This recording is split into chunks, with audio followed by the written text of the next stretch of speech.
Hello, TMP family में आप सबका स्वागत है। और आपके एसओ एग्ज़ाम से संबंधित और उसके अलावा भी यूपीटीपीएससी जो एग्ज़ाम्स कंडक्ट कराता है, इसके कुछ एक के की आंसर की जानी है, कुछ के रिजल्ट आने हैं, तो उससे संबंधित कुछ ज़रूरी इन्फॉर्मेशन मिले हैं। वो आज शेयर करना आपसे ज़रूरी था, इसलिए मैं आया हूँ। और उम्मीद है कि इससे कुछ नई ऊर्जा का संचार होगा आपके मन में, विशेषकर जो एसओ वाले हमारे भैया-बहन हैं, कि आपकी जो भर्ती है, जैसा मैं शुरू से ही कहा करता था कि जल्द ही कंप्लीट होने वाली है। जल्द से मेरा तात्पर्य यूपीटीपीएससी के रिगार्ड में अगर जल्द ही करना हुआ ना, तो अगर वो 1 साल में कोई भर्ती निकाल के कंप्लीट करा दें, तो जल्द ही कहा जाएगा। वैसे भी आपका नोटिफिकेशन तो 2019 में आया था, लेकिन एग्ज़ाम आपका 22 मई को हुआ है। तो शुरू में ही मैं आपको खुशखबरी दे देता हूँ कि इस बात की प्रबल संभावना है कि सारे डिपार्टमेंट, मतलब कुछ डिपार्टमेंटों में तो दिवाली तक ज्वाइनिंग होने की संभावना है। बाकी जो सबसे लेट भी ज्वाइन कराएंगे, उनकी ज्वाइनिंग दिसंबर 2022 तक एसओ में, सहायक सांख्यिकी अधिकारी या सहायक शोध अधिकारी में आपका हो जाएगा। इस बात की प्रबल संभावना लग रही है। तो चलिए शुरू करते हैं। इन्फॉर्मेशन मिला कैसे आज? देखिए, जैसे आप वैसे हम। तो जैसे कोई बरगलाने वाली न्यूज़ अगर हो या जिसका कोई आधार ना हो, तो ऐसी बातें मैं आपको बताऊँ तो अच्छा नहीं लगता वो। तो आज चूँकि जो इन्फॉर्मेशन मिली है वो है जेन्युइन, इसका एक बेस था। चूँकि जो एसओ वाले भैया बहन हैं, कुछ लोग, बहुत सीमित संख्या में लोग गए थे पिकअप पॉइंट पे, उसमें मेरा एक दोस्त भी शामिल था, तो उससे ये जानकारी मिली है। मैं जा ना सका चूँकि बैंक में इतना वर्कलोड था और छुट्टी मिली नहीं, और सच बताऊँ तो इतना इंटरेस्टेड भी नहीं था यहाँ, तो इस वजह से। लेकिन कुछ लोग जो लखनऊ और उसके सराउंडिंग थे लोग, वो गए थे, तो मेरे यहाँ दूर पड़ जाता है, तो इस वजह से। खैर, तो जो काम की बात ये है, वो इन्फॉर्मेशन क्या मिली वो मैं आपको यहाँ पे बताऊँगा।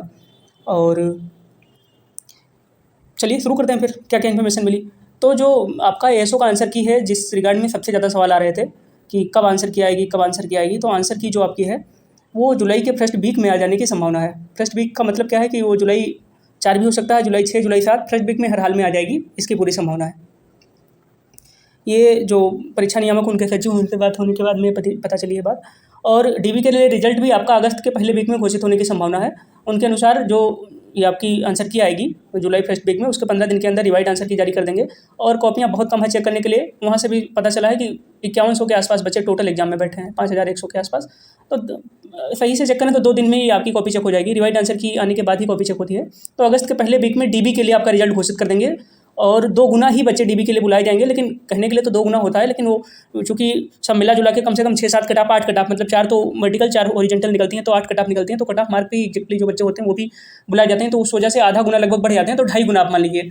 तो 2.5 गुना आप माने तो कितने लोग हो जाएंगे फिर? लगभग 2250, 2300 के आसपास लोग डीबी के लिए बुलाए जाएंगे, 2250 से 2300 लोग। फिर डीबी का हिसाब किताब हो गया। और रिजल्ट डीबी के लिए जो घोषित कर दिया जाएगा, मतलब जो पहले फेज का रिजल्ट होता है यूपीटीपीएससी जो अभी घोषित कर रहा है इस समय, वो अगस्त के पहले वीक में आपका घोषित कर देगा। और फिर आपकी डीबी के लिए डेट वगैरह घोषित की जाएगी। चूँकि डीबी में 2200-2300 लोगों का डीबी है, तो इतना कोई चैलेंजिंग काम है नहीं। और इस बात की पूरी उम्मीद है, पूरी संभावना है कि सितंबर के अंत तक या अक्टूबर के पहले हफ्ते तक आपका अंतिम चयन परिणाम घोषित कर दिया जाए। अभी 2 या 3 दिन के पहले न्यूज़पेपर्स में आया था, और न्यूज़पेपर्स ने अपने मन से नहीं छापा था, वो आयोग तक पहुँचे थे। कई सारे न्यूज़पेपर में था, नवभारत टाइम्स में था, हिंदुस्तान में था, दैनिक में था, अमर उजाला में था, कि यूपीटीपीएससी का टारगेट है कि सितंबर के अंत तक जो सारी पेंडिंग वैकेंसीज़ हैं, मतलब ऐसी सारी वैकेंसीज जो पीटी के थ्रू नहीं होती थी, उसके पहले मतलब उनका विज्ञापन आया मान लीजिए, तो वो सारा इनका निपटाने का लक्ष्य है कि सितंबर तक सब निपटा दें। क्योंकि जो पीटी है वो 18 सितंबर को उसका डेट है, 28 अक्टूबर के पहले उसका रिजल्ट घोषित कर देंगे। इसलिए कि जो पुराना वाला पीटी था वो 28 अक्टूबर तक ही वैलिड है, जो उसका रिजल्ट आया था उनके नोटिफिकेशन के अनुसार। जो पुराना आया था पीटी, कि जिस दिन रिजल्ट घोषित होता है उसके जस्ट 1 साल तक वो वैलिड रहेगा, यानी 27 अक्टूबर 2022 तक वैलिड रहेगा पीटी 2021 वाला स्कोर कार्ड। तो 28 अक्टूबर तक हर हाल में वो रिजल्ट घोषित कर देंगे, अगर सब कुछ ठीक ठाक रहा तो जब नई वाली पीटी का रिजल्ट घोषित हो जाएगा, तो अब नई वैकेंसी जो आएंगी, आयोग के पास बहुत सारे अध्याचन पड़े हुए हैं, जिसमें हज़ारों पद है, 10-12 हज़ार के आसपास पद, जिसमें 10-12 टाइप के पद हैं, जिसमें अकाउंटेंट के पद शामिल हैं, जिसमें एसओ के पद शामिल हैं, लोअर पीसीएस के पद शामिल हैं, बाल विकास एवं पुष्टाहार विभाग के कुछ पद शामिल हैं, स्वास्थ्य विभाग में भी कुछ एक वैकेंसीज हैं जो आने वाली हैं।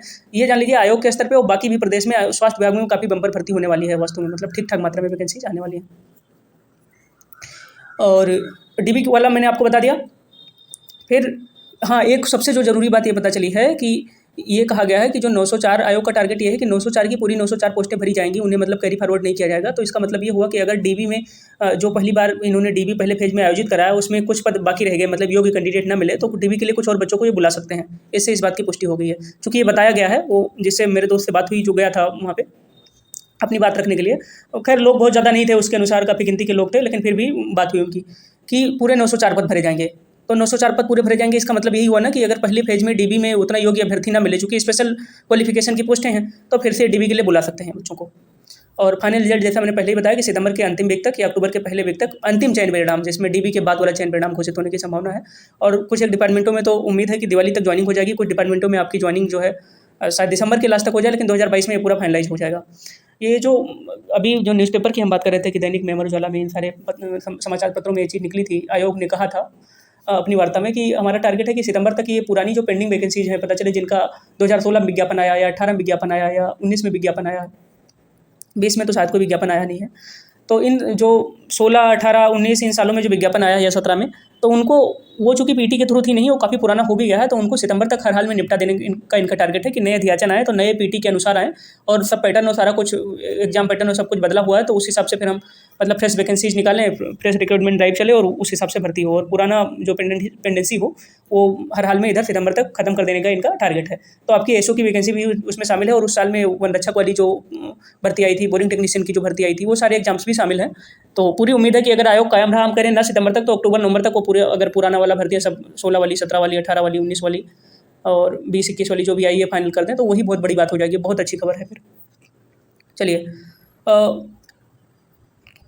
ये जो बात है इसका आधार यही है कि जो पेंडेंसी खत्म करने का जो आयोग ने बताया कि जो अब 2022 में हम कराएंगे पीटी, तो नई वैकेंसी जो आए, नए अध्याचन आए, जो नए पीटी के अनुसार हम भर्ती करें।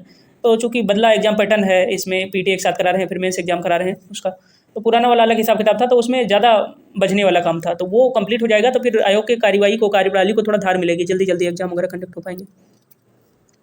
खैर, जैसे लोअर का ही आप देख लीजिए कि लोअर की वैकेंसी मान लीजिए निकले, तो पहले क्या होता था, प्री हो फिर मेंस हो। अभी अगर पीटी में के स्कोर कार्ड के हिसाब से कर दिया कि आपको मेंस में सीधे बैठा है, तो थोड़ा उसकी मतलब थोड़ा सिस्टम तेज हो जाएगा, उसमें कोई डाउट वाली बात नहीं है, तो इसी वजह से। खैर, अब एएनएम ये सारे रिजल्ट जो हैं, जो एक्सपेक्टेड हो, ये सारा है, इसमें एएनएम का रिजल्ट जितना जल्दी आ जाए, क्योंकि उसकी वजह है एएनएम में थोड़ा जितना टाइम लगे उतना ही टाइम लगना है, क्योंकि एएनएम में 17-18 हज़ार बच्चों का लगभग हुआ है, 17,500-18 हज़ार मान लीजिए डीबी हुआ है, तो उनको चेक करने में, उस पर पूरा एकदम कंप्लीट करने में काम थोड़ा टाइम लगेगा। बाकी जितनी भी आयोग में भर्तियाँ हुई हैं एएनएम के बाद में, जो बड़ा डीबी हुआ है वो 2019 वाला जो जूनियर असिस्टेंट का, उसमें 7,000 के आसपास बच्चे थे, 6,305 या 6,500 मान लीजिए उतने बच्चे थे। और बाकी जितने एग्जाम हुए, जैसे लोअर में 1500-1600 बच्चे, 1700 बच्चे मुश्किल होंगे, डीबी में 1861 क्वालिफाई हुए थे, जिसमें सारे यूनिक कैंडिडेट नहीं थे, तो 1600-1700 बच्चे होंगे। और बाकी भी अगर जो भी डीबी हुआ होगा पुराना, इनका पेंडिंग है, जिनको रिजल्ट निकालना है, उसमें सीमित बच्चे हैं। तो यही दो ऐसी भर्तियाँ हैं जिसमें डीबी के बाद जो चेक करते हैं, उसके बाद अंतिम चयन परिणाम घोषित करते हैं, तो इसी में थोड़ा है, थोड़ा लॉन्ग टाइम टेकिंग वाला हिसाब किताब। नहीं तो ये जैसे रिजल्ट आ जाता है एएनएम वाला, उसके बाद में फिर देख लेना कि एकदम पूरा सही धार मिल जाएगी और जल्दी जल्दी रिजल्ट आएंगे। तो जैसे ही मान लीजिए एएनएम का रिजल्ट आता है, एएनएम के बाद में अगला रिजल्ट आने की संभावना है उसके एएनएम के 10-15 दिन के अंदर, 15-15 दिन के अंदर लोअर का, और लोअर के फिर नेक्स्ट वीक में ही आपका एसओ वाला जो परिणाम है डीबी के लिए, वो आ जाने की पूरी संभावना है। तो ये हो गया आपका हिसाब किताब, जो इन्फॉर्मेशन थी जो आपसे मुझे शेयर करनी थी, कि जो आपके लिए अच्छी खबर है।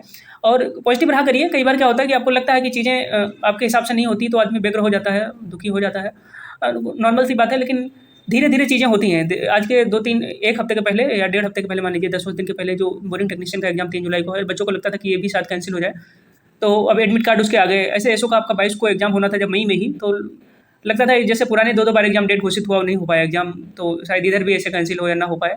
धीरे धीरे एग्जाम हुआ और आंसर की देख लीजिए कि 5-6 जुलाई के आसपास आ जाएगा। उसके बाद में रिजल्ट आने में फिर ज़्यादा टाइम नहीं लगेगा। पता चला है कि जिस दिन आपकी अनंतिम वाली, मतलब जो इनिशियल आंसर की आएगी, उसके 15 दिन के अंदर डिवाइड आंसर की आ जाएगी। तो फिर खुश रहिए। जल्द ही इस साल के अंत तक ही अगर ये ज्वाइनिंग दे दे तो बहुत बड़ी बात है। 4200 ग्रेड पे की नौकरी है। अब 2000 ग्रेड पे की नौकरी में अगर आप भर्ती हो तो यूपी में तो ये हिसाब किताब है प्रमोशन का कि शायद 4200 तक पहुँचते पहुँचते आदमी रिटायर हो जाता है। सबकी बात, सारे वैकेंसीज़ की बात नहीं कर रहा हूँ, पर मोस्ट ऑफ द वैकेंसीज़ में तो ये होता है। जैसे कोई लेखपाल के पद पे भर्ती हो तो वो नायब तहसीलदार बनते बनते ज़्यादातर लोग रिटायर हो जाते हैं। वो नायब तहसीलदार भी 4200 की ग्रेड पे की जॉब होती है। तो उस लिहाज से तो बहुत अच्छा, 4200 में इनिशियली भर्ती हो रहे हैं। और एवरेज उम्र मुझे लग रहा है आप सबकी 25, 26, 27 ऐसे होगी। खैर, ये 19 में वैकेंसी आई थी, 20 के आसपास अगर कंप्लीट हो जाती तो ज़्यादातर लोग 24-25 की उम्र में हो जाते हैं। लेकिन कोई फर्क नहीं पड़ता, आप 4200 में डायरेक्ट भर्ती हो रहे हैं। तो नेक्स्ट प्रमोशन आपका 4 साल के बाद 4600 ग्रेड पे में होना है, जो कि गजेट पोस्ट है। तो ये बहुत बड़ी बात है। तो ये हो गया इन्फॉर्मेशन। इसके बाद में आपके कुछ क्वेश्चन जो आए थे, इंपॉर्टेंट क्वेश्चन, जिससे एक आदमी के क्वेश्चन से कई सारे लोगों की क्वेरीज जो है उनका समाधान हो जाता है। तो कुछ क्वेश्चन ले लेते हैं जो सबके लिए समान रूप से उपयोगी होगा। तो आइए क्वेश्चन के पास चलते हैं जो पिछले वीडियो पे पूछे गए थे आपके एसओ से संबंधित। तो पहला जो सवाल हम ले रहे हैं ये है कुलदीप सिंह जी का सवाल। इन्होंने कहा है कि सर 21 जून को अमर उजाला में अर्थ एवं संख्या विभाग से न्यूज़ छपी थी कि उस पर आपने विचार रखें। मतलब वो न्यूज़ ये थी कि 25 अर्थ एवं संख्या प्रभाग में जो ऑफिसर्स की भर्ती की जानी है, उस पद का क्या नाम है? उस पद का नाम है ये इकोनॉमिक्स एंड स्टैटिक्स ऑफिसर, मतलब अर्थ एवं संख्या अधिकारी। 5400 ग्रेड पे की ये जॉब होती है। जो प्रमोशन एस्पेक्ट वाले मैंने वीडियो आपको बनाया था आपके लिए, उसमें मैंने इसके बारे में बताया था कि टोटल जो पद हैं अर्थ एवं संख्या प्रभाग में अर्थ एवं संख्या अधिकारी के, ये हैं 164, जिसमें 147 हैं जिला या मंडल लेवल पे, 6 हैं अदर डिपार्टमेंट में और 11 हैं हेडक्वार्टर्स में। तो इसी 164 में से 25 पदों की भर्ती के लिए जो यूपीपीएससी ने विज्ञापन निकाला था, तो उसमें मामला क्या हो गया था कि डायरेक्ट भर्ती हो रही थी, मतलब बिना एग्जाम के ये जो है भर्ती हो रही थी। यूजुअली इसको यूपीपीएससी के थ्रू जो उसका रिटर्न एग्जाम होता है मेंस, उसी के थ्रू वैकेंसी आया करती है, लेकिन इस बार जो है इससे डायरेक्ट निकाल दिया था 25 पदों के लिए कि डायरेक्ट इंटरव्यू के बेस पे। जबकि आयोग ने ये कहा है कि अब जो इस तरह की भर्तियाँ होंगी उनका रिक्रूटमेंट निकलेगा बाकायदा रिटर्न एग्जाम, फिर उसके बाद इंटरव्यू वाला हिसाब किताब आएगा। तो इसी को लेकर बवाल चल रहा था कि डायरेक्ट इंटरव्यू के बेस पे आप भर्ती कैसे कर सकते हैं, जबकि आपने ये चीज़ कही है कि आप रिटर्न एग्जाम लेके उसके बाद इंटरव्यू होगा। उसी को लेकर मामला था। तो जो कुलदीप जी का सवाल है, तो जो कुलदीप जी आपका जो सवाल है कि मतलब इस पे विचार रखूं, विचार का यही है ना कि ये जो वैकेंसीज हैं ये डायरेक्ट इंटरव्यू के बेस पे, आज के कई साल पहले तो इंटरव्यू के बेस पे ही कई बार जरूरत पड़ी तो बीच में कर लेते थे, नहीं तो यूजुअली यूपीपीएससी के थ्रू ही आती थी, और या तो एसओ से प्रमोट होकर लोग भरे जाते थे। तो शायद ऐसा होगा कि ज़्यादातर जिलों में इसके पद खाली होंगे, तो जल्दी ही रिक्रूट करके और उनकी पोस्टिंग या मतलब तैनाती देने का कुछ विचार रहा हो, तो इस हिसाब का प्रपोजल रहा हो कि इंटरव्यू करा के करते हैं। बाकी अगर देखें तो जो यूपीपीएससी का नया रूल है उस हिसाब से कि ऐसी कोई भी 5400 ग्रेड पे की जो जॉब है और जिसके लिए डायरेक्ट रिक्रूटमेंट प्रोसेस है, बाकायदा यूपीपीएससी निकालता है अपने थ्रू वैकेंसीज, तो वहाँ से ही डायरेक्ट वैकेंसी निकले। मतलब ये जो 164 पोस्टों का मैंने आपको खाका बताया, इसमें आधा पोस्टें तो प्रमोशन से भरी जाती हैं और आधा की डायरेक्ट रिक्रूटमेंट के थ्रू भर्ती आती है। तो सिलेक्शन प्रोसेस तेज़ी से करने के लिए, कंप्लीट कराने के लिए, जो ज़्यादातर अगर जिलों में खाली रहे हो इसके पद, तो चाहे क्या हो, नहीं तो यूजुअली आगे ऐसा देखने को नहीं मिलेगा। आगे आधा पद तो इसके प्रमोशन से भरे जाएंगे और आधे पद जो है उसकी वैकेंसी यूपीपीएससी के थ्रू आया करेगी। तो होप सो कि आपको इसका जवाब मिल गया होगा। हाँ, छात्र वगैरह जो आपने लिखा है कि विरोध किए थे, बिल्कुल विरोध किए थे। उसका आधार भी यही था कि जब आपने खुद ही कहा है कि डायरेक्ट इंटरव्यू के बेस पे भर्तियाँ नहीं करेंगे, तो आप इसकिस आधार पे डायरेक्ट इंटरव्यू के बेस पे भर्ती कर रहे हैं। इसी को लेके थोड़ा था, उसमें कुछ समाधान निकला भी था, लेकिन आगे ऐसा हो इस बात की बिल्कुल कोई गारंटी नहीं है। आधे पद इसके 164 का 1/2 कर लीजिए, तो उसके आधे पद जो हैं वो आगे से भरे जाएंगे। आधे मतलब 82 पद जो है वो प्रमोशन से। और किसका प्रमोशन होता है उन पदों पे? अपर सांख्यिकी अधिकारी का प्रमोशन होता है, जो 4600 ग्रेड पे का होता है। ध्यान रखें, अपर सांख्यिकी अधिकारी भी गजेटेड पोस्ट होता है 4600 पे। वही प्रमोट होकर फिर अर्थ एवं संख्या अधिकारी बनते हैं अर्थ एवं संख्या प्रभाग में। और बाकी आधे पद की जो वैकेंसी है वो डायरेक्ट आती है यूपीपीएससी के थ्रू। उसका बाकायदा रिटर्न एग्जाम होता है, प्रीलिम्स फिर इंटरव्यू, उससे सेलेक्ट होता है। जयप्रकाश गुप्ता जी का है, पिछले एक वीडियो जो हमने बनाया था तो उसमें किसी का सवाल था कि ISO द्वारा सर्टिफाइड किसी इंस्टीट्यूट से मेरी कंप्यूटर डिग्री है तो क्या वो वैलिड होगी? तो जयप्रकाश गुप्ता जी ने भी बताया है कि ISO से वैलिड नहीं होगी। उसमें मेरा भी, जब मैंने उसमें समाधान बताया भी था कि ISO द्वारा जो है कई सारे लोग हैं जो फेक ISO सर्टिफिकेट वगैरह से मतलब अपना इंस्टीट्यूट चला लिए हैं कि ISO द्वारा वेरीफाइड है, ये वो सर्टिफिकेट स्वयं भी बन के वो जारी कर देते हैं। तो मैंने भी उसमें बताया था कि अगर ऐसा कुछ फेक इंस्टीट्यूट है और तो शायद ही मान्य हो। इन्होंने भी उस बात की पुष्टि करी है। आगे ऐसे पचौरी जी हैं जिनका अनुभव है, उन्होंने भी यही बात बताई है, तो शायद ISO वाला सर्टिफिकेट मान्य ना हो। एक सर्वेंद्र प्रताप सिंह जी हैं, इन्होंने एक लंबा चौड़ा पोस्ट लिखा है और बिल्कुल जब आदमी थोड़ा उसको अपने सवालों का जवाब नहीं मिलता तो थोड़ा लाजमी है ऐसी चीज़ें लिखना। चूँकि इन्होंने कुछ RTI के थ्रू मांगा था इन्फॉर्मेशन की जो MCOM की डिग्री है या MA इकोनॉमिक्स की डिग्री है, उसका कुछ आप बताइए कि इसके समकक्ष क्या क्या मानेंगे। इनके अनुसार MBA फाइनेंस जो है और MCOM की जो डिग्री है इसका 90% जो सिलेबस है वो सेम है, लेकिन आयोग एकदम क्लैरिफाई नहीं कर रहा है कि इसको मानेंगे इक्विवेलेंट कि नहीं मानेंगे। ऐसे आगे एक और सवाल आएगा। एक बहन जी ने कहा कि जो एडवर्टाइजमेंट आया था उत्तर प्रदेश उच्चतर शिक्षा सेवा आयोग का विज्ञापन नंबर 50 में, उसमें भी था कि MBA फाइनेंस को उन्होंने माना था शायद MCOM का इक्विवेलेंट, उनका यही था शायद, ये उन्होंने बताया था। लेकिन आयोग का कुछ पता नहीं। तो सच में यही है कहानी कि आयोग का कुछ पता नहीं, जो आयोग माने वही होगा। और कई बार बहुत सारे लोग ऐसे भी होते हैं कि वो UPPSC और UPSSC जितने आयोग, उनका अपना नियम होता है। ये सरकार के अधीन काम करने वाली स्वायत्त संस्थाएं होती हैं, तो इनको क्या क्वालिफिकेशन रखना क्या नहीं रखना उसका प्राधिकार इनको दिया जाता है, इनके अधिकार क्षेत्र में आता है।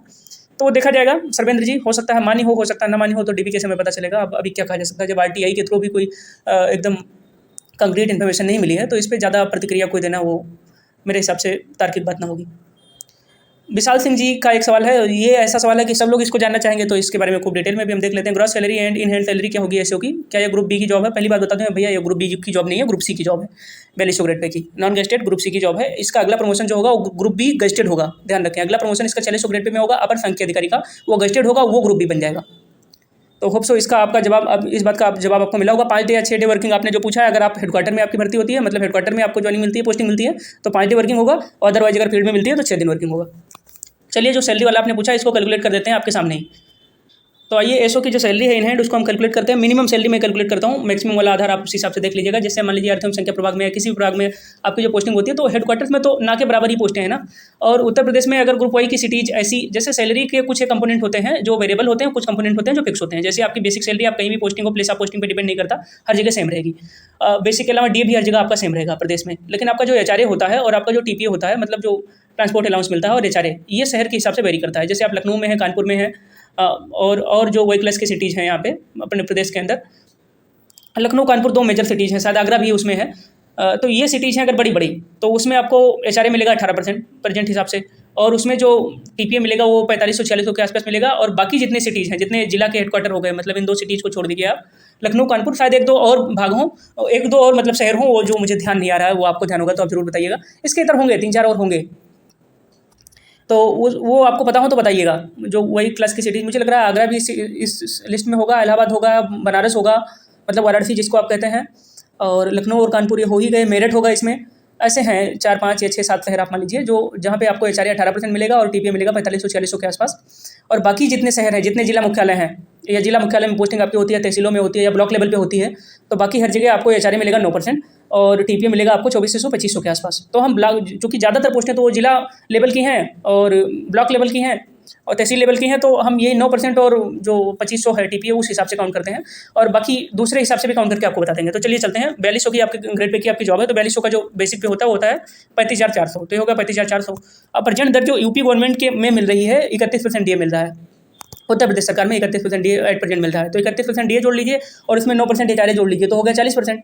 तो 31 और 9 40% ये हो गया, और फिर टीपीए आप 2500 रुपये जोड़ लीजिए, तो इसका निकाल लीजिए 1.40, और इसमें फिर आप टीपीए जोड़ दीजिए कितना, 2400 रुपये।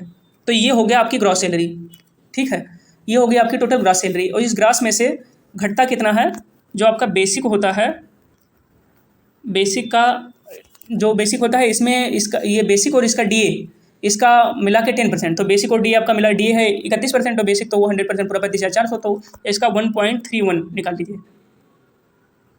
सॉरी, ये इसमें थोड़ी कैलकुलेशन में मिस्टेक हुई है। 35,400 का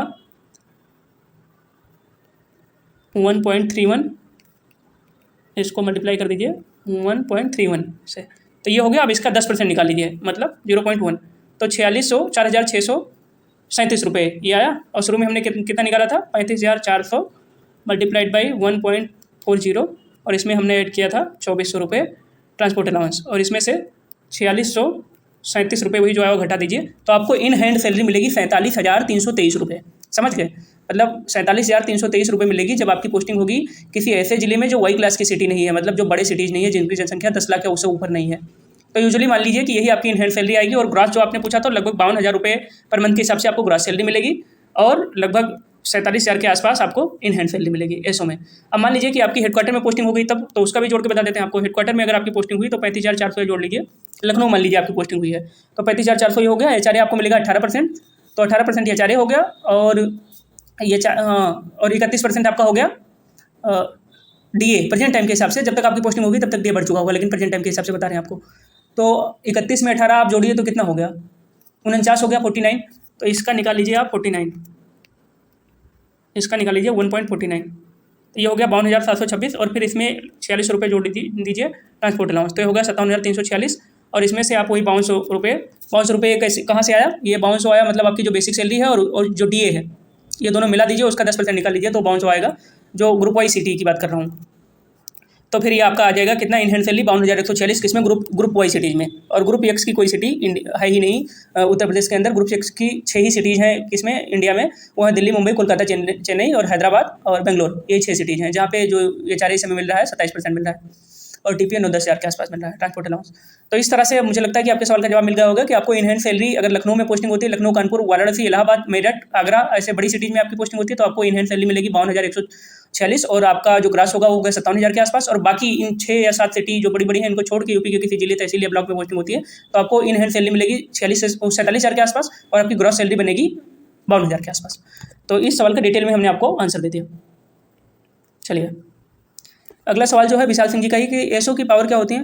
देखो पावर किस रिगार्ड में आप पूछ रहे हैं, वो चूँकि एक डिपार्टमेंट का बहुत पावरफुल व्यक्ति दूसरे डिपार्टमेंट में उसकी पावर ऑलमोस्ट नगण्य ही हो जाती है। लेकिन जब आप किसी डिपार्टमेंट में काम करते हो, मान लो सहायक सांख्यिकी अधिकारी के रूप में काम कर रहे हैं, तो आप केवल सहायक सांख्यिकी अधिकारी बन के नहीं रह जाते, आसपास जैसे और डिपार्टमेंट के भी लोग होते हैं, उनसे जान पहचान होती है। तो इसी से सबसे ये चीज़ें निर्धारित होती है। बाकी डायरेक्टली आप पूछें कि सिस्टम में क्या पावर होगा आपका, कि तो पावर का तो फिर कोई हिसाब किताब नहीं है। आपको फील्ड में वर्क करना होता है, आपको डेटा कलेक्ट करना होता है। अगर ब्लॉक या तहसील लेवल पे आपकी नियुक्ति है तो पावर वाला पहले तो आपका क्वेश्चन ही मुझे समझ नहीं आ रहा कि किस रिगार्ड में, किस तरह से आप पावर की बात कर रहे हैं। और दूसरा सवाल उसका मैं जवाब आपको दे देता हूँ कि सेपरेट ऑफिस या केबिन मिलता है।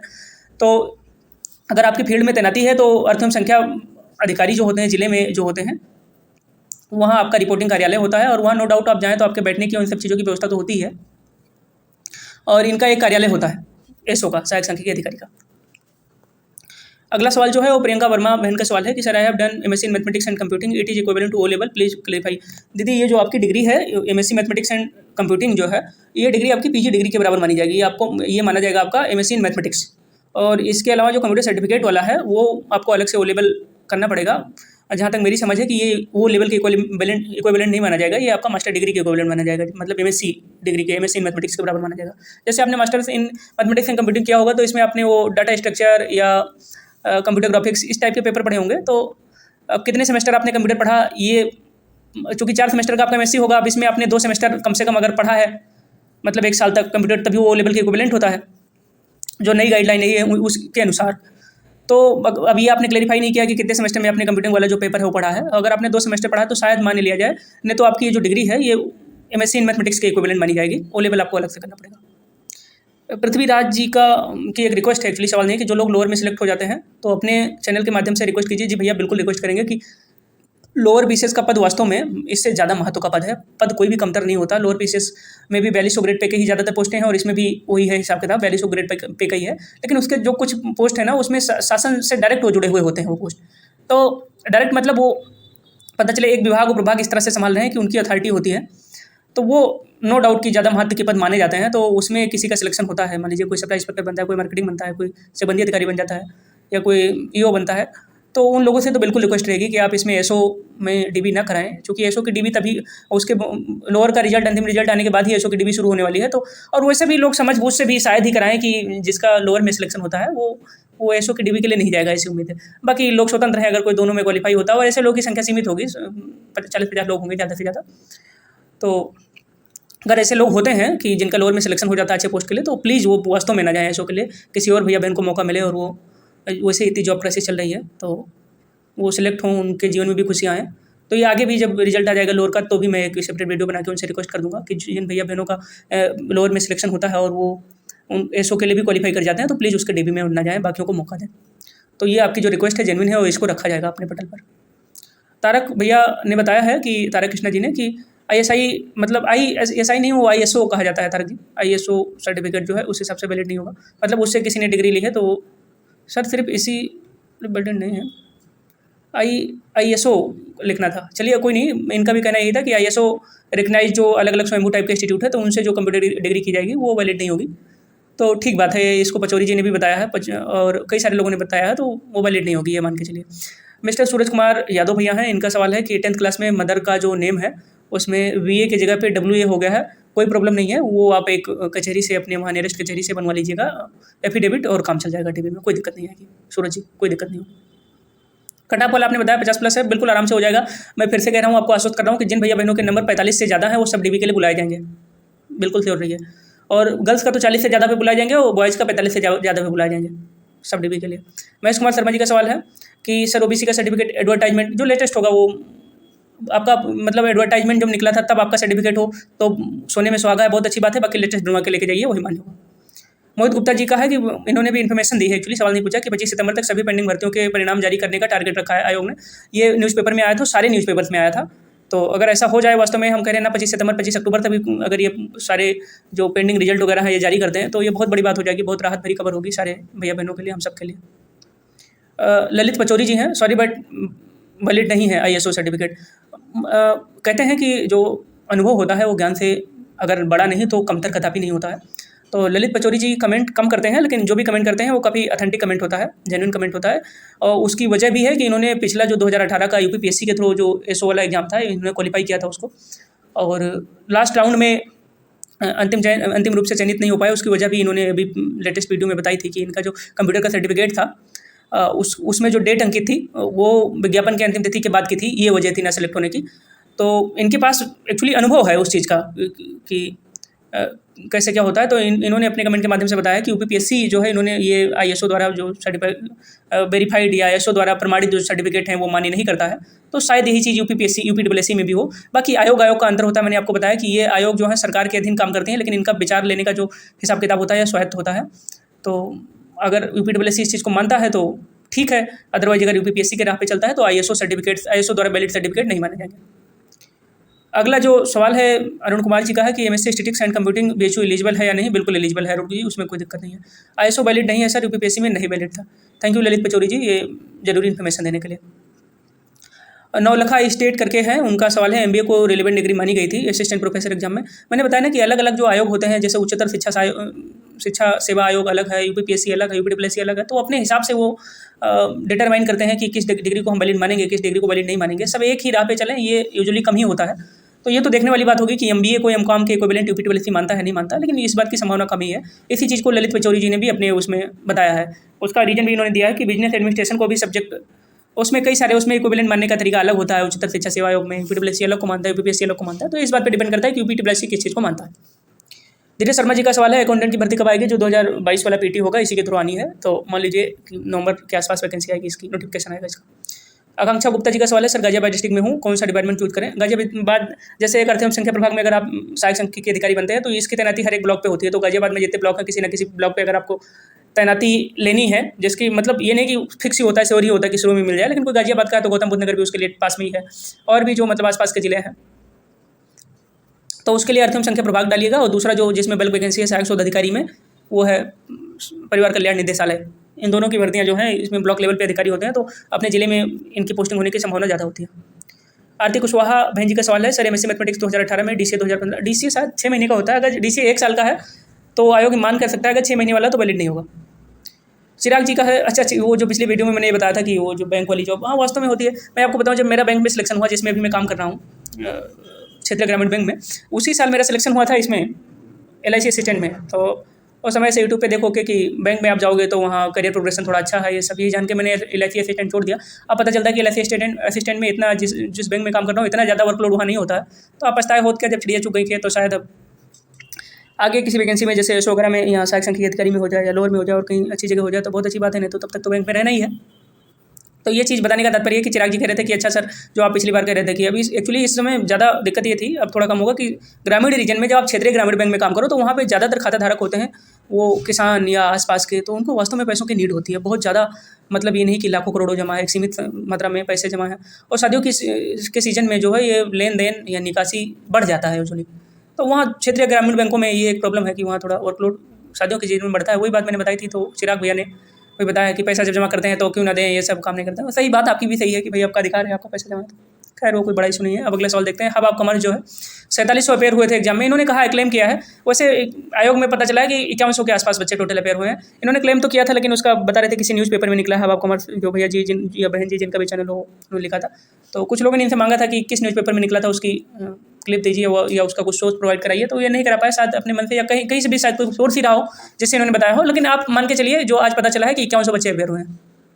हिंदुस्तान वाला जी का है सवाल कि बीएससी मैथ और स्टैटिस्टिक्स कंप्यूटर साइंस से हमने किया है, 1 साल अगर आपने कंप्यूटर साइंस पढ़ा है तो ये आपका वैलिड होगा, कोई दिक्कत नहीं है।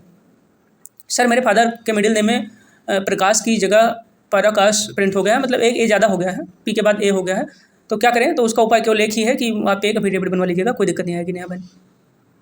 अमित मिश्रा भैया का सवाल है सर जी फार्म जो मैंने भरा था उसका प्रिंट आउट नहीं, कोई प्रॉब्लम नहीं है, उसकी जरूरत भी नहीं पड़ती है।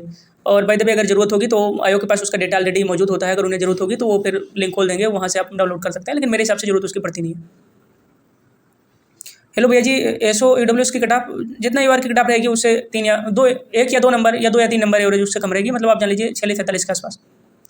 सर मेरा 43 मार्क्स है, मैं फीमेल कैंडिडेट जनरल कैटेगरी के स्टूडेंट हूँ। बिल्कुल संभावना है आप DB के लिए जाएंगी, और DB के लिए अगर कोई सिलेक्ट होता है तो उसका अंतिम रूप से चयनित होने की संभावना इसलिए ज़्यादा है क्योंकि बहुत सारे ऐसे बच्चे हैं जैसे MBA फाइनेंस आपने देखा, MCA हैं, MCOM है, MTech है, वो MCOM तो वैलिड ही है, सॉरी MTech है, वो भी एग्जाम में बैठ गए हैं, उनके हो सकता है रिटर्न में स्कोर अच्छे हों लेकिन DB में उनको बाहर हो जाना है।